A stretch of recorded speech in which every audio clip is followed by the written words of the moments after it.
오늘 우리에게 주시는 하나님의 말씀은 사도행전 12장 13절부터 17절까지입니다. 베드로가 대문을 두드린데 로데라 하는 여자아이가 영접하러 나왔다가 베드로의 음성인 줄 알고 기뻐하여 문을 미처 열지 못하고 달려들어가 말하되 베드로가 대문 밖에 섰더라 하니 그들이 말하되 내가 미쳤다 하나 여자아이는 힘써 말하되 참말이라 하니 그들이 말하되 그러면 그의 천사라 하더라. 베드로가 문 두드리기를 그치지 아니하니 그들이 문을 열어 베드로를 보고 놀라는지라.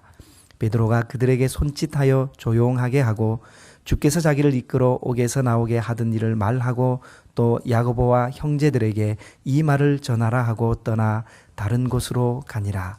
아멘. 베드로가 참수형을 당하기 전날 밤에 마가라 하는 요한의 어머니 마리아의 집에서 베드로를 위해 기도하던 교인들은 베드로가 살아서 돌아왔다는 하녀의 말을 믿지 못했습니다. 그들은 도리어 하녀를 가리켜서 내가 미쳤다고 비웃었습니다. 하녀는 힘을 다해 자신의 말이 참말임을 거듭 말했지만 교인들은 그렇다면 베드로가 이미 참수형을 당해 죽었기에 그의 수호 천사가 그 사실을 전해 주러 왔음이 분명하다고 단정했습니다. 그 와중에도 베드로는 대문 두드리기를 멈추지 않았고 직접 대문을 열어 베드로가 정말 살아서 돌아왔음을 자신들의 눈으로 확인한 교인들은 깜짝 놀랐습니다.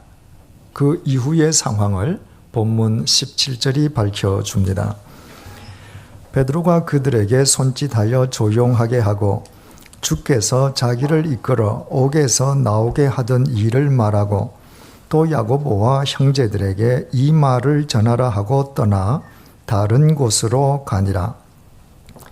베드로는 살아서 귀환한 자신을 보고 깜짝 놀라는 교인들에게 주님께서 요새 같은 삼엄한 경비의 감옥으로부터 대체 자신을 어떻게 구출해 주셨는지를 소상하게 설명해 준 뒤에 그 자리에 없는 야고보와 다른 형제들에게도 자신의 말을 전해줄 것을 당부했습니다. 그리고 베드로는 그곳을 떠나 다른 곳으로 갔습니다.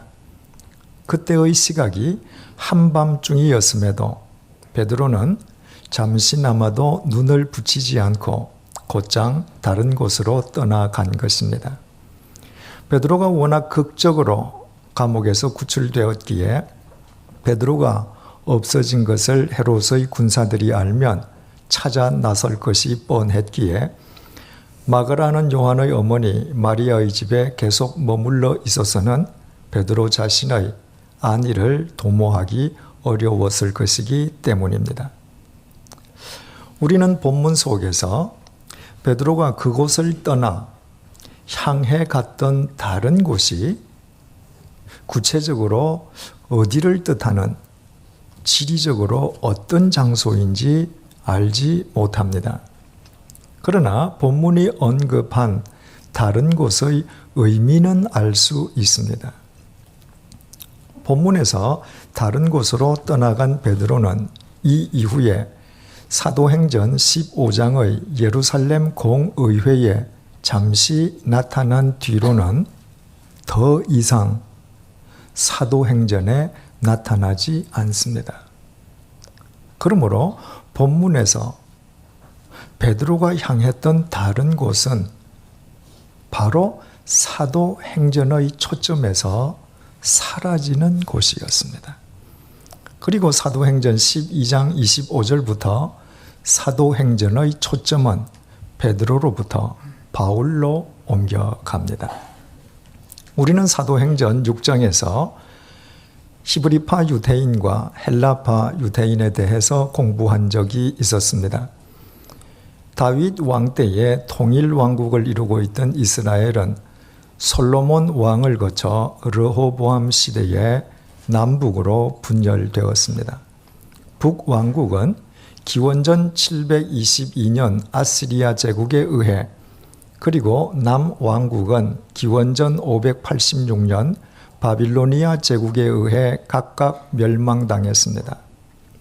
그때 많은 유대인들이 정복자인 아시리아 제국과 바빌로니아 제국의 포로로 끌려가는가 하면 화를 피해서 이스라엘을 떠나 지중해 세계 각처로 이주한 유대인들이 있었습니다. 이처럼 해외에 정착하게 된 유대인들은 세월의 경과와 더불어 기원전 300년경부터 지중해 세계의 공용어가 된 헬라어, 즉 그리스어를 자신들의 모국으로 삼았습니다. 반면에 이스라엘이 멸망당했음에도 불구하고 이스라엘을 떠나지 않았던 유대인들은 대대로 이스라엘 땅에서 살면서 당시 자신들의 고유 언어인 아람어를 모국어로 사용했습니다. 그런데 해외로 이주해서 헬라어를 모국어로 사용하던 유대인들 가운데에 이런저런 이유로 해서 이스라엘로 되돌아와서 사는 사람들이 있었습니다. 이를테면 헬라어를 자신의 모국어로 구사하는 유대인들과 아람어를 모국어로 구사하는 유대인들이 한데 어울려 살게 된 것입니다. 그래서 헬라어를 자신의 모국어로 구사할 수 있는 해외파 유대인들을 가리켜서 헬라파 유대인들, 그리고 조상 대대로 이스라엘 땅에서 살면서 이스라엘 고유의 아람어를 모국어로 사용하는 유대인, 국내파들을 히브리파 유대인이라 불렀습니다. 그러지 않아도 선민의식에 사로잡혀 살던 유대인들이었기에 조상 대대로 이스라엘 땅에서 살면서 그들의 고유 언어로 말하던 히브리파 유대인들은 이방인에 대해 더욱 배타적일 수밖에 없었습니다. 하지만 이방 세계에서 태어나서 이방 사람들과 함께 이방 언어를 모국어로 사용하던 헬라파 유대인들은 이방 사람들과 관계를 맺는 일이 그리 어렵지 않았습니다. 예수님의 12명의 직계 제자들은 모두 히브리파 유대인들이었습니다. 말하자면 히브리파 유대인들에 의해 복음의 길이 개척된 것이었습니다. 그런데 사도행전 6장에서 최초로 선출된 집사 7명은 전원 헬라파 유대인이었습니다. 그리고 주님께서는 사도행전 9장에서 헬라파 유대인의 거두 바울을 부르셨습니다.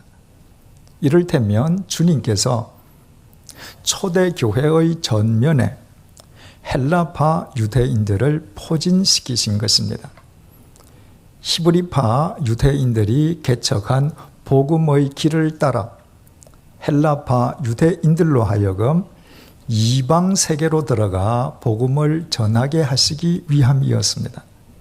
바로 그 연장선상에서 본문 속의 히브리파 유대인 베드로는 사도행전의 초점으로부터 사라지고 있습니다. 이런 관점에서 본문은 사도행전의 초점이 베드로로부터 바울에게로, 다시 말씀드려서 히브리파 유대인들로부터 헬라파 유대인들에게로 옮겨가는 분기점을 이루고 있습니다.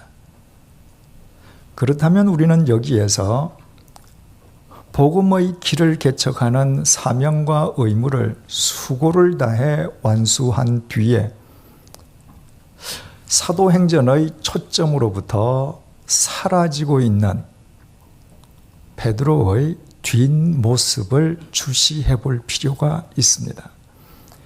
우리는 사도행전 3장 11절에서 이미 베드로의 뒷모습을 관찰했던 적이 있었습니다.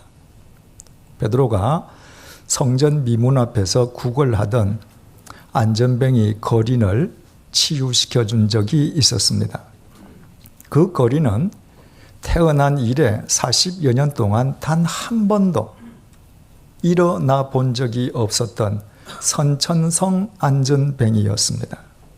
베드로가 은과 금은 내게 없거니와 내게 있는 이것을 내게 주노니 나사렛 예수의 이름으로 일어나 걸으라고 명령하며 안전뱅이의 손을 잡아 일으켰습니다. 그와 동시에 마치 용수철처럼 튀어올라 일어선 안전뱅이 거리는 얼마나 감격했던지 성전 안으로 뛰어들어가서 힘을 다해 하나님을 찬양했습니다. 한순간에 걸친 주체할 수 없는 감격의 순간이 지난 뒤에 그 거린이 정신을 차리고 보니 성전 안에 있는 모든 사람들이 자신을 주시하고 있었습니다. 그들은 놀라움과 경의에 찬 눈으로 자신을 바라보면서 하고한 날 성전 미문 앞에서 구걸하던 저 선천성 안전뱅이에게 어떻게 저런 일이 일어나게 되었느냐는 듯이 의구심에 찬 표정으로 그를 바라보고 있었습니다. 이에 그 거린이 베드로에게 다가가서 베드로를 꼭 붙잡았습니다.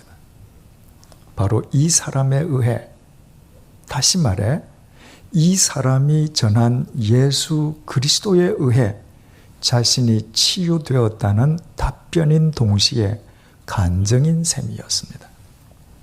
그런데 사도행전 3장 11절에서 붙잡다라고 번역된 동사 크라테오는 붙들어 매다는 의미와 함께 어깨에 매달리다, 등을 껴안다는 의미가 있습니다.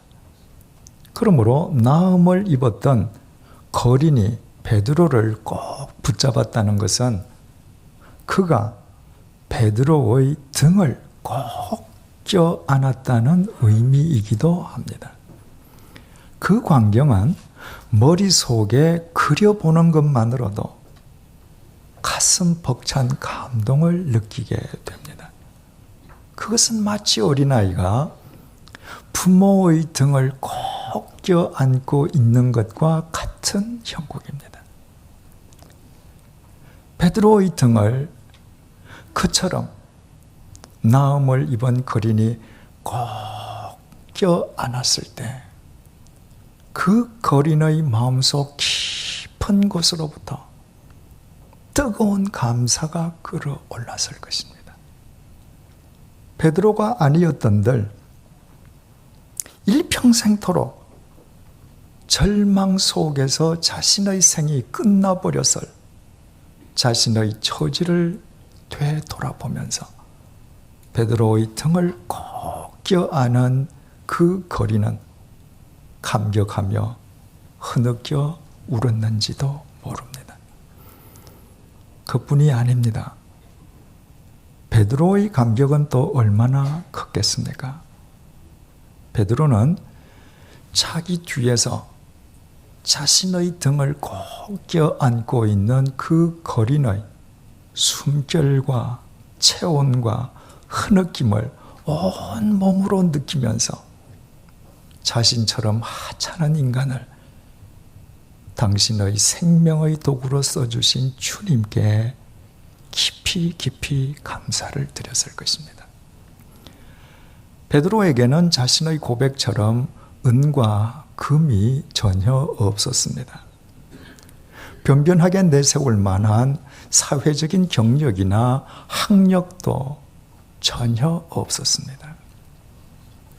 그 보잘것없는 베드로임에도 불구하고 그가 어떻게 40여 년 동안이나 절망 속에서 살았던 한 인간의 인생을 세워주고 버텨줄 만한 넉넉한 등을 지닐 수 있었겠습니까? 두말할 것도 없이 베드로 자신이 예수 그리스도를 붙잡고 예수 그리스도에게 매어 달리고 예수 그리스도를 꼭 껴안고 살아가는 사람이었기 때문입니다. 베드로가 길이요 진리요 생명이신 예수 그리스도를 꼭 껴안고 살아갈 때 그의 등 뒤를 꼭 껴안았던 사람은 불이나 악을 추구하는 사람이 아니었습니다. 태어날 때부터 뒤틀린 생명으로 인해서 참되고도 바른 생명에 줄이고 목말라 했던 거린 안전뱅이가 그를 껴안았습니다. 만약 베드로가 불의와 악을 껴안고 사는 사람이었다 할지라도 그날 그 자리에서 그 시간 그 안전뱅이 거린이 베드로를 껴안았겠습니까? 그런 일은 결코 일어나지 않았을 것입니다. 악과 불의를 껴안고 살아가는 사람의 삶 속에는 생명의 역사가 절대로 일어나지 않기 때문입니다. 사람들은 자신을 치장하기 위해서 적지 않은 물질과 시간을 투자합니다. 여자가 화장을 하고 남자가 면도를 하는 것, 운동으로 몸매를 가다듬고 새 옷을 차려 입는 것 등은 모두 자기 자신을 치장하기 위함입니다. 그러나 곰곰이 생각해 보면 인간의 치장은 언제나 인간의 앞모습에만 국한되어 있습니다. 하나님께서는 인간이 자기의 등 뒤를 스스로 치장할 수 없도록 인간을 만드셨습니다. 등 뒤는 볼 수도 없고 손이 제대로 닿지도 않습니다. 그래서 인간의 참 모습은 앞모습에 있는 것이 아니라 등 뒤에 있습니다. 세기의 살인마 히틀러가 앞으로는 웃고 있다 할지라도 그것은 위장일 뿐 그의 등 뒤로는 전 인류를 향한 비수를 숨기고 있었습니다. 그래서 한 인간의 앞모습만으로는 그의 실상을 바르게 알 수 없습니다. 인간의 실상은 손이 닿지도 않고 위장도 치장도 불가능한 인간의 등 뒤에 서려 있습니다. 어떤 사람은 앞으로는 대단히 화려해 보이지만 그의 등 뒤는 뭔가 부족하고 허전해 보이는 사람이 있습니다. 앞으로는 대단히 다정다감해 보이는데 등 뒤로는 찬바람이 일어서 가까이 다가가는 것조차 민망하게 여겨지는 사람도 있습니다. 건장한 체격이긴 하지만 앞으로 보나 뒤로 보나 신중함이 결여되어 있어서 문자 그대로 어깨처럼 보이는 사람도 있습니다. 반면에 앞모습은 보잘것없는데 그의 등 뒤만은 마치 어머니의 등처럼 포근하고 따뜻하게 보여서 마냥 매달리고 껴안아 보고 싶은 등을 지닌 사람도 있습니다. 베드로가 그런 범주의 사람이었습니다. 베드로의 앞모습을 상상해 보십시오. 베드로는 가난에 찌든 갈릴리의 어부였습니다. 태양에 새카맣게 그을리고 깡마른 얼굴에 보잘것없이 초라한 옷 매무새의 베드로의 앞모습이 눈에 선하지 않습니까?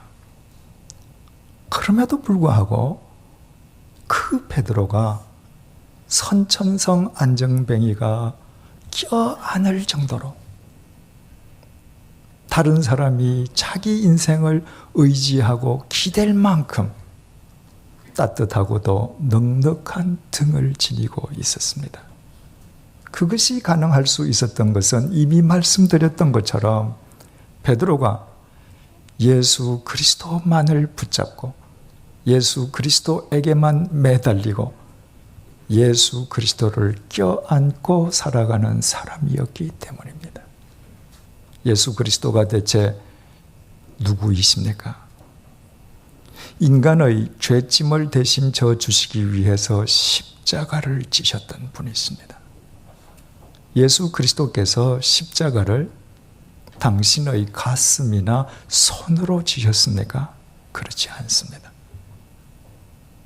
주님께서는 인간을 살리시려는 십자가를 당신의 등으로 지시고 골고다로 향해 가셨습니다. 그래서 주님의 등은 세례 요한의 표현처럼 이 세상 모든 인간의 죄를 치실 정도로 우주보다 더 크고 넓은 등이었습니다.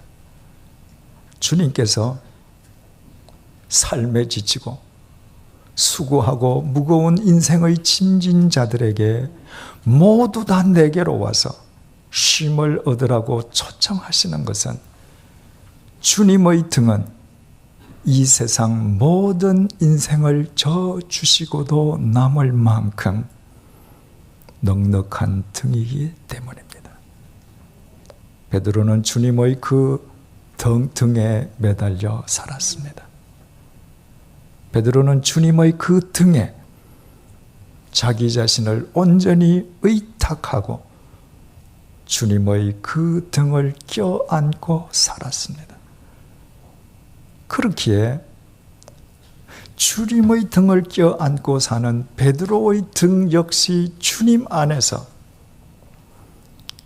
생명과 사랑에 줄이고 목말라 하는 사람이 기대고 의지하고 껴안고 싶을 만한 넉넉한 주님의 등으로 어찌 승화되지 않았겠습니까? 그래서 성전 미문 앞의 선천성 안전뱅이가 베드로를 꼭 껴안은 이후 수없이 많은 사람들이 그에게 자신의 생을 기대고 의지할 만큼 그는 넉넉한 주님의 등을 지니고 살았습니다. 가난하고 무식한 갈릴리 어부 베드로만으로는 결코 있을 수 없는 일이었지만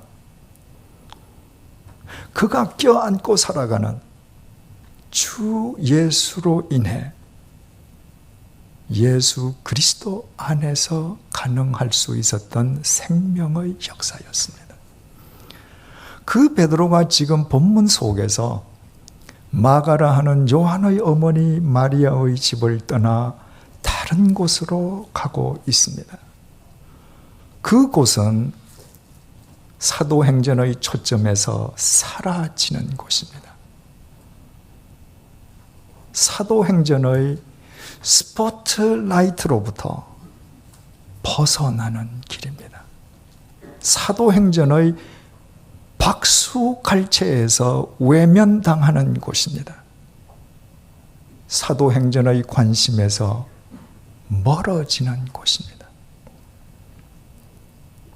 히브리파 유대인으로서 예수님의 직계 제자였던 베드로가 주님의 직계 제자도 아니었던 헬라파 유대인에게 사도행전의 바통을 넘겨주어야 하는 것입니다.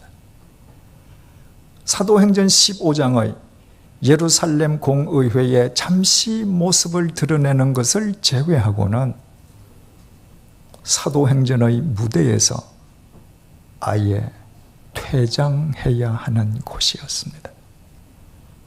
그 베드로가 대체 어떤 사람입니까? 베드로는 이 땅에 오신 주님께서 첫 번째로 부르셨던 주님의 첫 번째 제자였습니다. 베드로는 야이로의 죽은 딸을 주님께서 살리시는 바로 그 현장에 주님의 몸이 신비로운 형상으로 변형되던 마태복음 17장의 산 위에 주님께서 마지막으로 기도하시던 겟세마네 동산에 주님의 배려 속에서 특별히 입회할 수 있는 특권을 누렸던 세 제자 가운데의 한 명이었습니다. 그뿐이 아니었습니다. 베드로는 주님을 향해 주는 그리스도시요 살아계신 하나님의 아들이시라고 고백했습니다. 베드로가 주님께 그 고백을 드린 장소는 아무도 없는 심산계곡이나 허허벌판이 아니었습니다. 베드로는 로마 황제의 신전이 인간을 압도하는 황제의 도시 가이사랴 빌립보에서 주님께 그 고백을 드렸습니다. 그러므로 그 고백의 의미는 저 황제의 신전에서 인간의 경배를 받는 로마 황제가 하나님이 아니라 삼권을 장악하고 있는 절대 군주 로마 황제가 구원자가 아니라 비록 보잘것없어 보이지만 나사렛 예수 당신이 하나님이시라는 고백이었습니다. 이 세상을 압도하는 황제의 논리, 다시 말해 욕망의 논리를 더 이상 쫓지 않고 나사렛 예수 당신의 생명과 진리의 길을 쫓겠다는 결단의 고백이었습니다. 그 고백은 황제의 논리가 판을 치는 이 세상에서 인간이 나사렛 예수에게 드릴 수 있는 최상의 고백이었습니다. 그래서 주님께서는 베드로의 그 고백 위에 당신의 몸된 교회를 세우리라 천명하시고 마태복음 16장 19절을 통해 베드로에게 이렇게 말씀하셨습니다. 내가 천국의 열쇠를 네게 주리니 내가 땅에서 무엇이든지 매면 하늘에서도 매일 것이요 내가 땅에서 무엇이든지 풀면 하늘에서도 풀리리라. 이 세상 그 어떤 인간이 주님으로부터 이런 극찬을 또 받은 예가 있습니까? 복음서를 들여다볼수록 주님으로부터 베드로보다 더 큰 영광을 입었던 인간은 없습니다. 주님으로부터 그토록 큰 영광을 입은 베드로라면 복음서에 이은 사도행전에서도 사도행전이 끝나기까지 사도행전의 초점이 베드로에게 맞추어져 있어야 하지 않겠습니까? 그런데 그 베드로가 지금 다른 곳, 다시 말해 사도행전의 초점에서 사라지고 있습니다. 그것은 베드로로서는 절망적인 일일 수도 있었습니다. 히브리파 유대인들이 절대 다수를 차지하고 있는 초대 교회 내에서 자신이 누리고 있는 명성에 비한다면 무명의 존재에 가까운 헬라파 유대인 바울에게 사도행전의 바통을 그대로 넘겨주어야 한다는 것은 히브리파 유대인 베드로에게는 심히 자존심이 상하는 일일 수도 있었습니다. 만약 그랬더라면 본문 속에서 사도행전의 초점에서 사라지는 베드로의 뒷모습은 풀이 죽은 채 축 처져 보기에 민망스러울 정도로 안쓰럽기만 할 것입니다. 그러나 어떻습니까? 본문 속에서 사도행전의 초점으로부터 사라지고 있는 베드로의 뒷모습을 우리 모두 믿음의 눈으로 주시해 보십시다. 성전 미문 앞의 선천성 안전뱅이였던 거린이 베드로의 등을 꼭 껴안던 그때처럼 베드로의 등은 여전히 따뜻하고 포근한 생명의 등이지 않습니까? 사도행전의 초점에서 사라지고 있음에도 불구하고 그의 발걸음에는 조금도 흐트러짐이 없지 않습니까? 그의 등 뒤에서 그 어떤 낭망이나 절망의 조짐도 읽을 수 없지 않습니까? 그것이 가능할 수 있는 것은 다시 말씀드리지만 베드로 자신이 예수 그리스도께 매달리고 예수 그리스도만 붙들고 예수 그리스도를 껴안고 살아가는 사람이었기 때문입니다. 그러므로 베드로에게는 사도행전의 초점으로부터 자신이 사라진다고 해서 아무것도 달라질 것이 없었습니다. 베드로에게 중요한 것은 자신이 껴안고 있는 길이요 진리요 생명이신 주님이셨지 사도행전의 박수갈채나 스포트라이트가 아니었습니다. 히브리파 유대인 베드로가 개척한 복음의 길을 통하여 헬라파 유대인 바울이 세계 선교에 이를 수 있었던 것처럼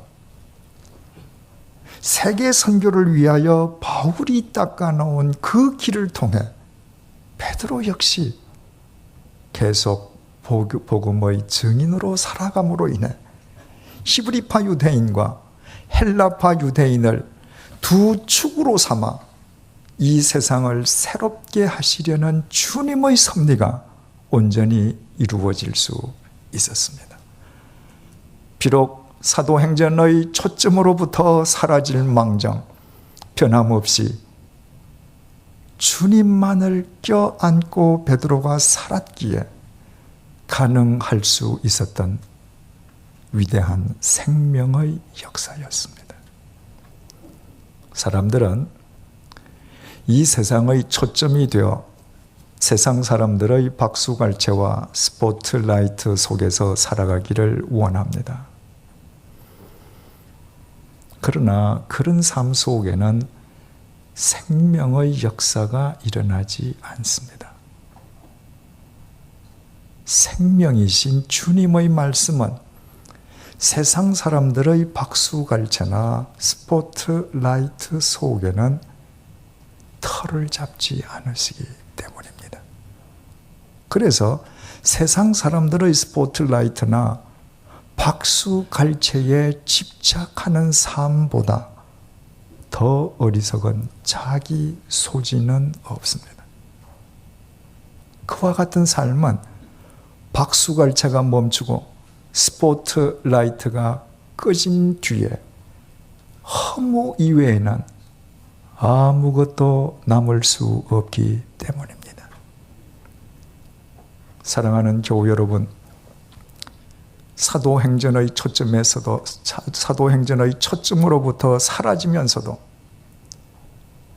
오직 예수 그리스도를 껴안았기에 생명과 진리에 줄이고 목말라 하는 사람들이 기대고 의지하고 껴안고 싶은 주님의 등을 지녔던 베드로가 되지 않으시렵니까? 세상이 아무 관심을 보이지 아니할지라도 세상의 스포트라이트나 박수갈채가 없을지라도 세상 사람들의 이목으로부터 사라지는 상황을 맞을지라도 우리 앞에 계신 예수 그리스도만을 붙드십시다. 오직 말씀 안에서 주님의 사랑과 생명에 매달리십시다. 우리를 살리시기 위해 십자가를 지셨던 주님의 피 묻은 등을 우리의 온 삶으로 껴 안으십시다. 그때 우리가 비록 보잘것없는 존재라 할지라도 주님 안에서 우리 역시 수없이 많은 사람들이 기대고 의지하고 껴안고 싶은 포근하고 따뜻한 주님의 등을 지니게 될 것이요, 주님의 등을 지니고 살아가는 우리로 인해 우리의 가정과 일터, 이 세상은 살만한 곳이 될 것입니다. 하나님 앞에서 진정한 부자가 누구이겠습니까? 생명과 진리에 줄이고 목말라 하는 사람들이 의지하고 껴안기 원하는 사람입니다. 하나님께서 가장 중요하게 여기시는 것이 생명이기 때문입니다. 이런 관점에서 사도행전의 초점에서 사라지면서도 따뜻한 생명의 등을 여전히 지닌 뒷모습을 우리에게 의연히 보여주는 베드로야말로 시간과 공간을 초월한 영원한 부자입니다. 기도하시겠습니다. 주님, 우리는 그동안 세상의 초점이 되어 세상 사람들의 스포트라이트와 박수갈채 속에 살기 원하느라 우리의 앞모습만을 열심히 치장해 왔습니다. 그 결과 우리가 치장하고 위장한 우리의 앞모습이 마치 우리의 실상인 양 스스로 속으며 살아왔습니다. 그러나 오늘 본문을 통해 우리가 마음대로 치장하거나 위장할 수 없는 우리의 뒷모습이 우리의 참모습임을 깨닫게 해주셔서 감사합니다. 오직 영원하신 주님만을 붙잡고 살아가도록 도와주십시오. 우리를 살려주시기 위해 십자가를 지신 주님의 피 묻은 등을 우리의 온 삶으로 껴안게 인도해 주십시오. 그래서 우리의 등 역시 생명과 진리에 목말라 하는 사람들이 꼭 껴안기 원하는 주님의 등으로 승화되게 해 주셔서 우리 모두 시간과 공간을 초월한 진정한 생명의 부자로 살아가게 인도해 주십시오. 인간의 실상은 언제나 뒷모습으로 드러나며 오직 주님의 말씀 안에서 주님을 껴안음으로써만 인간의 뒷모습이 사랑과 생명과 진리의 초장으로 가꾸어질 수 있음을 언제 어디서나 잊지 않고 살도록 붙들어 주십시오. 예수님의 이름으로 기도드립니다. 아멘.